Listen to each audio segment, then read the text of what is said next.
Some mysteries are solved in days, others take years. And then there are mysteries like Jennifer Fairgate's, a case so strange more than 3 decades later, no one can even say with certainty who she was. It all began on May 31, 1995. A well-dressed woman walked into the luxurious Oslo Plaza Hotel in Oslo, Norway. She appeared to be in her mid-20s, elegant, calm, and confident. She checked into room 2805 under the name Jennifer Fairgate. She claimed to be from Belgium and listed an address there. She also wrote down the name of a man named Louis Fairgate, supposedly her companion, although he never officially checked into the hotel. To the receptionist, nothing seemed unusual, but almost everything she wrote on that registration card was fake. The Belgian address didn't exist. The phone number couldn't be traced. There were no records of a woman named Jennifer Fairgate matching her description. Over the next 3 days, hotel employees noticed something odd. She rarely left her room. Some staff members recalled seeing her briefly in the hallway, but for the most part she remained inside. There were very few signs of normal tourist activity. She didn't appear to be sightseeing, shopping, or meeting friends. Then another problem arose. She had never provided a valid method of payment. On the afternoon of June 3, hotel security decided to visit her room. They knocked on the door. No answer. As one of the guards stood outside, a loud gunshot suddenly rang out from inside the room. Security immediately unlocked the door using a master key. Inside, they found Jennifer lying on the bed with a single gunshot wound to her forehead.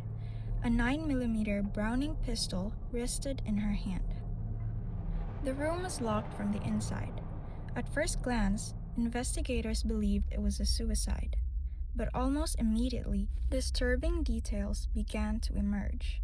She carried no passport, no driver's license, no credit cards, no wallet, no personal letters, no diary, nothing that could identify her. Even stranger, every label had been carefully removed from her clothes. The tags inside her jacket, shoes, and other garments had been cut away with precision, making it nearly impossible to trace where they had been purchased. The serial number on the pistol had also been removed. It was as if someone had deliberately erased every clue that could reveal who she was. Police searched the room from top to bottom. There were a few pieces of clothing, some toiletries, ammunition, and personal items, but nothing that explained her identity. Witnesses later reported seeing a man enter or leave the room during her stay, but no one could identify him, and investigators were never able to confirm whether he was connected to her death. As the investigation expanded, authorities contacted police across Europe. They compared fingerprints, dental records, and missing persons reports. Nothing matched. Her photograph was published internationally. Still, nothing. No parents, no siblings, no friends, no employer. No one came forward to say they knew the woman in room 2805. As years passed, several theories began to emerge. The official conclusion remained suicide. Since the room was locked from the inside and no clear evidence of another person's involvement was found, investigators believe she likely took her own life. However, many people remain unconvinced. One reason is the unusual forensic evidence. Some experts have questioned how the gun ended up in her hand after the shot and whether every detail of the scene was fully consistent with suicide. These questions have fueled ongoing debate, though they have never overturned the official conclusion. Another popular theory is that Jennifer was involved in espionage. The timing is one reason this idea persists. Europe in the mid-1990s was still adjusting after the Cold War.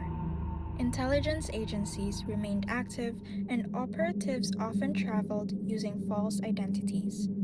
Jennifer's fake name, non-existent address, missing identification, Carefully altered clothing and untraceable weapon resemble methods sometimes associated with covert operations.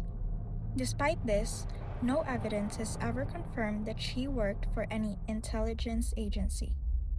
Others believe she may have been involved in organized crime or was living under a completely fabricated identity to escape her past.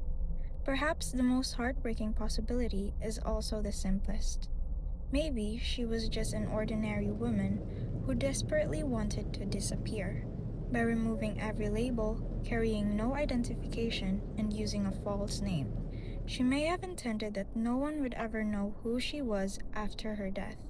But that theory raises another question. If she truly had family somewhere in the world, why did no one ever report her missing?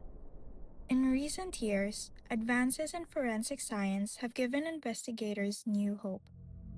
DNA testing and isotope analysis suggest she may have spent part of her childhood in Germany or nearby Central Europe rather than Belgium, although the findings are not precise enough to identify her. Her facial reconstruction has been shared around the world, and investigators continue to encourage anyone with information to come forward. Yet, despite decades of publicity, the woman known as Jennifer Fairgate has never been identified. No confirmed name, no confirmed family, no confirmed past, just a hotel room, a fake identity, and a mystery that refuses to be solved. Who Jennifer Fairgate really was, and what truly happened in room 2805, remains one of Europe's most haunting unsolved mysteries.